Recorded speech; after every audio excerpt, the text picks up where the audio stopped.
Nós saudamos a todos os irmãos com a graça e a paz do nosso Senhor Jesus Cristo.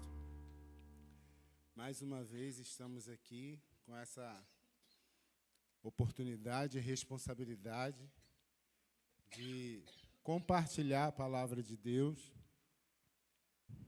Vamos abrir as nossas Bíblias. Nós temos 3 textos aí para a gente compartilhar do Evangelho de João.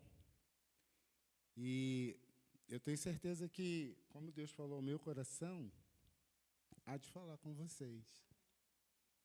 Primeiro texto, diz assim a palavra de Deus. João, capítulo 13, versículo 1. Ora, antes da festa da Páscoa, sabendo Jesus que era chegada a sua hora de passar deste mundo para o Pai, tendo amado os seus discípulos, tendo amado os seus que estavam no mundo, amou-os até o fim. O segundo texto, João 14, 1 a 3. Não se turbe o vosso coração, credes em Deus, credes também em mim. Na casa de meu Pai há muitas moradas. Se assim não fora, eu vou-lo teria dito, pois vou preparar-vos lugar. E quando eu for e vos preparar lugar, voltarei e vos receberei para mim mesmo, para que onde eu estou, estejais vós também. Capítulo 16, versículos 4 a 7.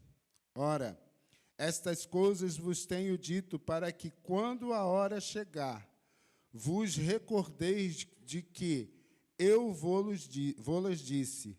Não vou-las disse desde o princípio, porque eu estava convosco. Mas agora vou para junto daquele que me enviou. E nenhum de vós me pergunta, para onde vais? Pelo contrário, porque vos tenho dito estas coisas, a tristeza encheu o vosso coração.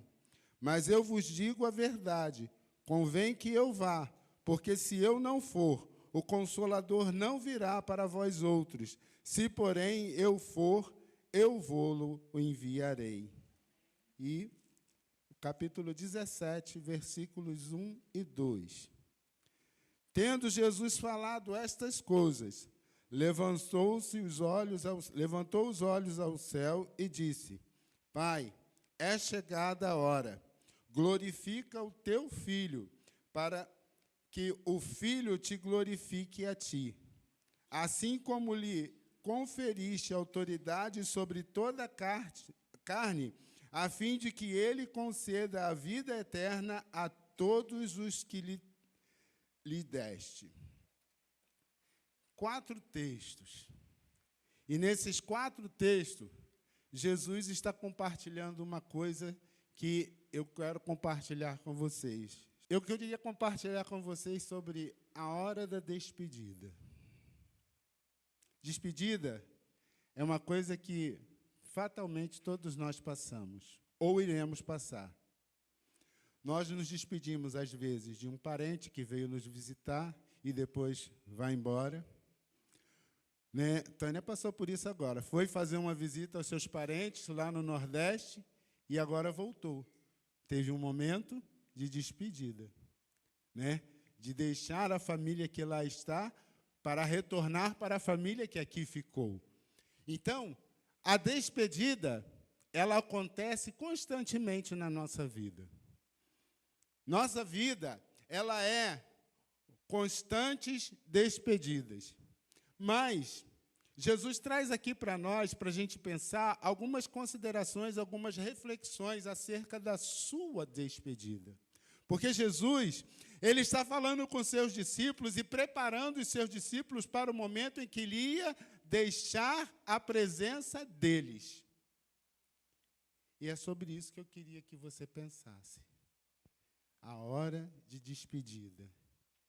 A gente pode ter vários momentos de despedidas. Momentos bons e momentos ruins, né? Momentos que trazem tristeza, que o texto fala ali para a gente, e momentos de alegria.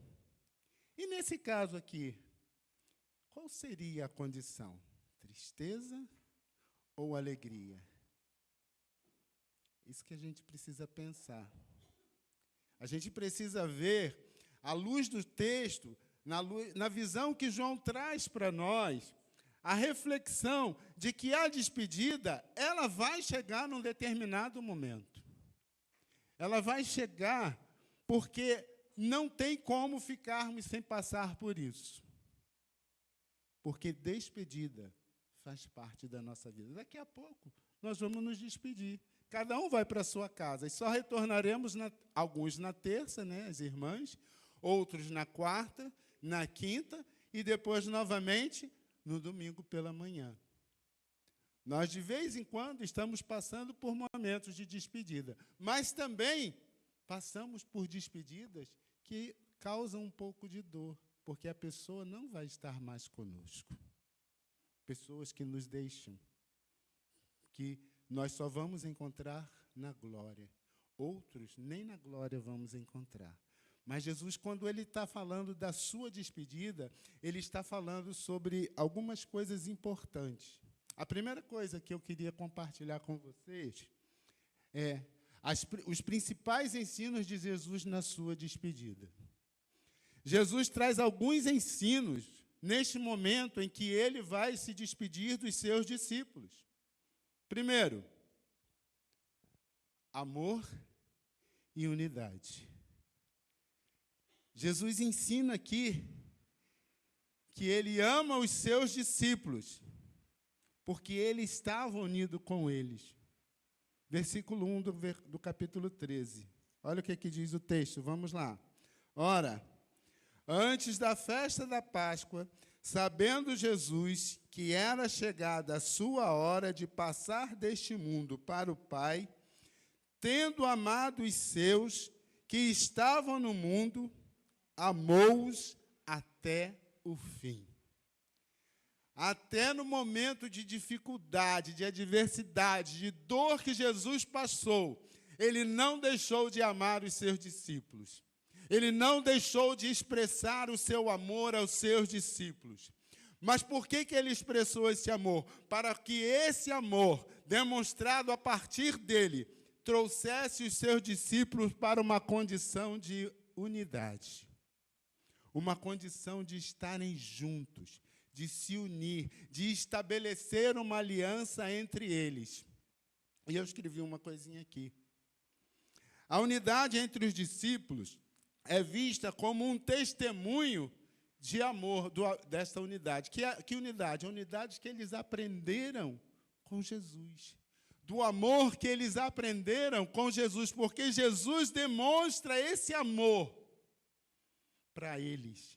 Jesus enfatiza esse amor na vida dele para com a vida dos seus discípulos. E, ao mesmo tempo, ele está preparando esses discípulos para que, quando ele estiver ausente, eles vivenciem esse amor. Eles vivenciem esta unidade, mesmo sabendo que as coisas não seriam boas daqui para frente. Aliás, já não era, porque Jesus já estava sendo perseguido para ser morto. Mas mesmo nessa circunstância adversa, Jesus não deixa de expressar esse amor aos seus discípulos e a tantos quantos estavam ao seu redor. A segunda coisa que o texto traz para a gente, eu prometo que eu vou ser breve, mas eu queria que você pensasse realmente sobre esses aspectos. Não estariam sós. Jesus, depois de expressar o seu amor, a sua unidade, de estar junto com os seus discípulos, Jesus agora ele vai expressar uma outra coisa para eles. Olha, eu vou embora, eu vou deixar vocês, mas eu não vou deixar vocês sozinhos. Quando Jesus começa a falar essas coisas, talvez tenha vindo, né? A gente tenta se transportar para o texto, mergulhar no que o texto está ensinando para a gente vai ver que o coração dos discípulos começou a estremecer. o mestre vai embora, né? Isso conjecturando, pensando, né? O mestre vai nos deixar, como é que vai ser? O que vai acontecer? Mas Jesus, sabedor desses pensamentos deles, Jesus fala para eles, eu não vou deixar vocês órfãos. Aí ele vai no capítulo 14, versículo 1 e 2, ele diz assim, ó, não se turbe o vosso coração. Credes em Deus, credes também em mim. Por que Jesus está falando isso? Jesus está falando para eles que creiam que Ele está preparando algo melhor para eles. Mesmo nesse momento que talvez trouxesse tristeza ao coração dos discípulos. Mesmo Jesus sabendo que o traidor, no capítulo 13, você vai ler, se você continuar lendo, vai estar ali indicado que o traidor estava com ele à mesa. Porque o coração do traidor já tinha sido possuído por Satanás. Está escrito lá, depois você leia, você verifique lá, está escrito. Jesus sabia de tudo isso. Mas Jesus não deixa de confortar o coração dos seus discípulos para a sua partida, para a sua despedida. E ele vai falar, vocês não vão ficar sós. Jesus promete enviar o Espírito Santo que os guiará e os lembrará dos seus ensinamentos. Jesus prepara cada detalhe com riqueza, para que os discípulos vejam e entendam que eles não passariam dificuldades na questão dos ensinamentos que ele passou para eles. Jesus, ele trabalha o interior desses discípulos, porque ele sabia que esses discípulos, amanhã, após a sua partida, seriam responsáveis de fazer o evangelho chegar a mim e a você, a partir dos ensinamentos deles, a partir das coisas que Jesus transmitiu, preparou, capacitou, equipou, deu as ferramentas necessárias. Cada um, na sua profissão, no desenrolar da sua profissão, do seu trabalho, se prepara, se capacita, né, para desenvolver bem. O engenheiro tem que estudar sobre medicina? Claro que não. Ele tem que estudar sobre engenharia, para fazer com que tudo que ele tem para executar seja executado da melhor forma. E Jesus agora ele está dando as ferramentas necessárias para que esses homens, os discípulos, se tornem apóstolos, transmissores, propagadores da palavra do Mestre. Fariam deles pescadores de homens. Jesus dá todo o ensino necessário. A terceira coisa que está no texto para a gente é que haveria perseguição, mas também haveria paz. Se a gente continuar lendo os textos, a partir do capítulo 13 até o capítulo 18, a gente vai ver que, após Jesus ser crucificado, Jesus vai mostrar para eles que as coisas não seriam fáceis, a partir do exemplo de quando Jesus é preso. Porque Jesus foi o que estava sendo perseguido. Jesus sofreu por causa deles. E mais à frente a gente vai encontrar um outro discípulo de Jesus que se formou no caminho de Damasco, Saulo. E uma das coisas que é marcante nos ensinamentos de Jesus para Saulo, que depois passa a exercer o nome de Paulo, ele vai falar assim, ó, o importante para você, Paulo, estou falando com as minhas palavras, é que você vai aprender a sofrer pelo meu nome, por amor ao meu nome, mas que isso vai servir para o seu melhor desenvolvimento, vai servir para fazer de você aquele que há de alcançar muitos para o reino do Senhor. Mas esse passar perseguição, ele é regado por momentos de alegria, de paz, de serenidade, de tranquilidade. Jesus adverte que seriam perseguidos por causa do seu nome.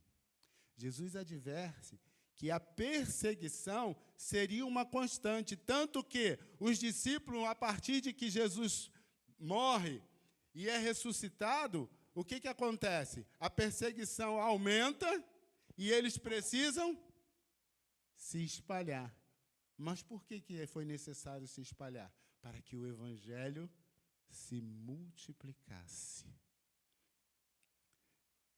Evangelho este regado de amor, de unidade, apesar das suas distâncias agora, quando eles estão espalhando-se pela terra, para transmitir essa mensagem de transformação, de salvação, e através da sua perseguição, e eles entendem que eles não estavam sós.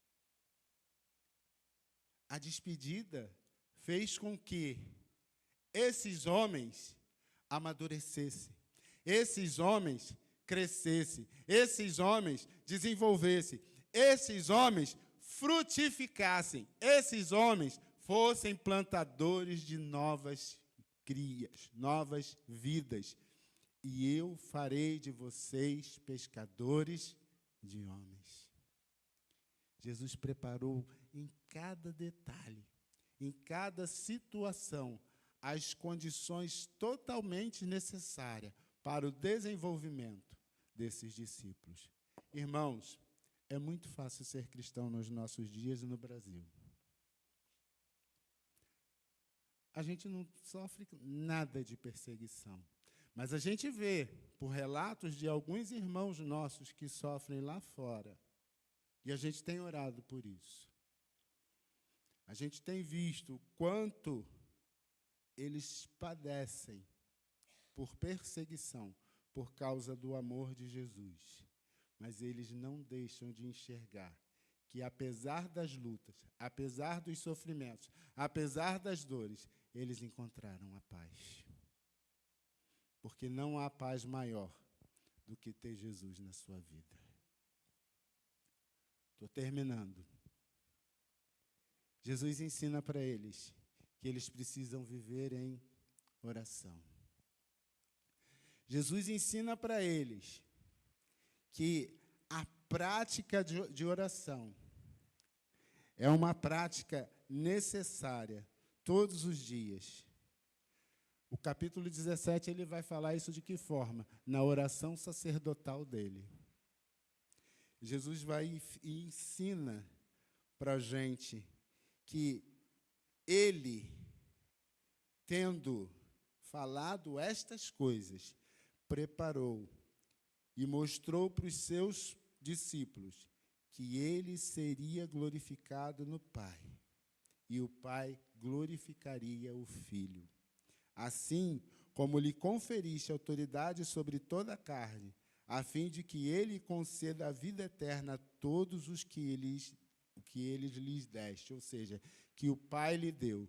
Jesus ora, Jesus demonstra, Jesus convida os discípulos para estar com ele em oração. Jesus chama uns até em particular para compartilhar esse momento de intimidade. E ele faz brotar essa intimidade na vida desses discípulos, no coração desses discípulos. Jesus enfatiza que seus discípulos devem estar conectados ao Pai. E agora, pense aqui, Jesus morreu. Jesus foi sepultado. Como ficou o coração dos discípulos? Ele já tinha preparado tudo, todos esses ensinamentos. A tristeza bate. Isso é fato. Por que a tristeza bate? Porque nós somos seres humanos. Somos falhos. Somos dotados de sentimentos. Somos dotados de fragilidades emocionais. Mas Jesus diz que há uma recompensa em tudo isso. E a recompensa está relacionada a uma eternidade para sempre com Ele. Mas era necessário que essa vida deles fosse diretamente conectada com o Pai. Um momento de intimidade com o Pai, de busca constante, de estar sempre em ligação direta com o Senhor.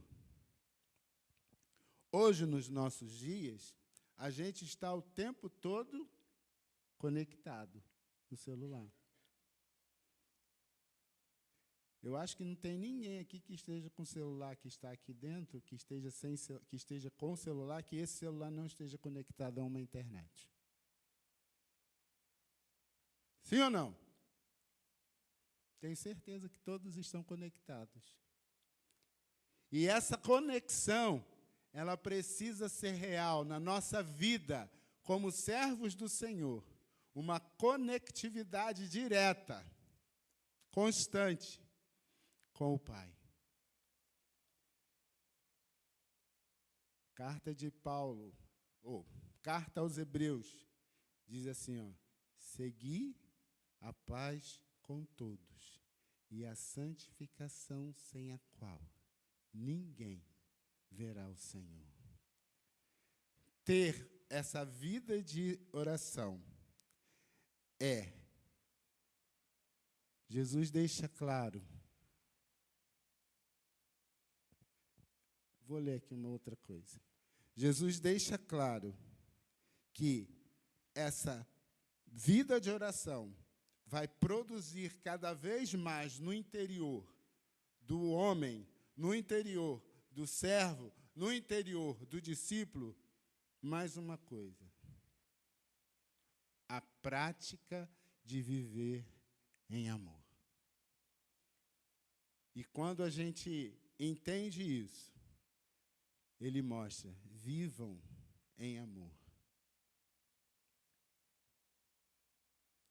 Jesus deixa claro que o amor é o mandamento central da sua mensagem.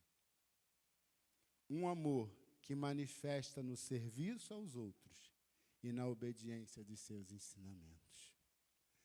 Jesus deixa isso muito claro, muito transparente, para que não houvesse dúvida.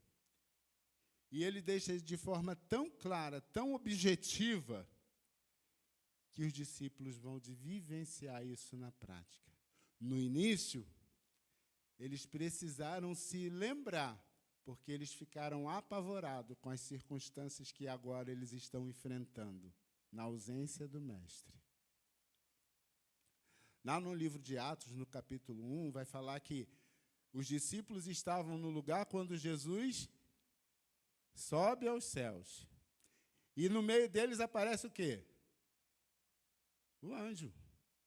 E diz para ele: olha, varões galileus, esse Jesus que vocês estão vendo ir embora, ele vai voltar. Mas vocês estejam preparados. Em outras palavras, ele estava falando, ele deu todas as ferramentas para vocês desenvolverem o ministério que ele deixou para vocês. Jesus fala assim, toda autoridade me foi dada no céu e na terra. Ide, portanto, fazei discípulos de todas as nações, batizando-os em nome do Pai, do Filho e do Espírito Santo. Parou aí? Não. Ensinando-os. Ensinamentos. Obediência. Ensinando-os a guardar todas as coisas que vos tenho ordenado. E eis que estou convosco até a consumação dos séculos. Por que Jesus fala isso? Ele foi embora, mas o Consolador veio. O Espírito Santo chegou. O Espírito Santo andava com eles, porque nós somos a habitação do Espírito Santo.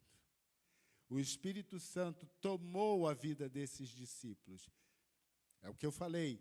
No momento eles ficaram abalados, mas depois que eles entenderam esse propósito, eles foram chamas vivas nas mãos do Senhor, através da ação do Espírito Santo nas suas vidas. E eles transformaram uma época, uma geração que chegou a mim e a você. Essa geração que ainda nos é dada como tempo para a gente alcançar. Ainda existem pessoas que precisam ser alcançadas. Ainda existem pessoas que precisam alcançadas. Eu não sei o meu tempo. Tenho certeza que você também não sabe o seu tempo. Jesus falou do seu tempo. E ele preparou, olha, a minha hora está chegando, eu vou embora. Eu vou deixar vocês. Mas eu vou deixar vocês porque é para vocês fazerem a obra que eu estou comissionando a vocês. E por ele ter comissionado esses discípulos, o Evangelho chegou até nós. E essa comissão continua conosco.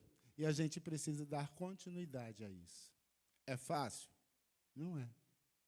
Ainda mais nos dias de hoje, onde tantas heresias têm se levantado, onde tantas coisas que não estão na palavra de Deus estão sendo distorcidas e não estão sendo mostrada a verdadeira palavra que transforma o coração do pecador, que traz salvação ao coração do pecador, que traz transformação de vidas, vidas que estão, às vezes, totalmente perdidas, mas as pessoas não estão enxergando isso porque estão sendo enganadas. O inimigo, o nosso adversário, ele tem feito de tudo para enganar as pessoas. Ele tem feito e usado de artimanhas desleais. A palavra correta é essa, é desleal a forma como Satanás está usando para nos combater, de levar a mensagem de salvação. Mas a gente não pode parar. Não paramos. O inferno não pode parar a igreja. O inferno não vai parar a igreja. Nós temos muito ainda por fazer, apesar de termos ainda pouco tempo. Eu não sei qual é o meu tempo. Eu posso me despedir de vocês hoje, ali, sair e não voltar mais, como qualquer um de nós. Né? Mas, tenha certeza, Jesus nos deixou a nossa ferramenta nas nossas mãos, a sua palavra.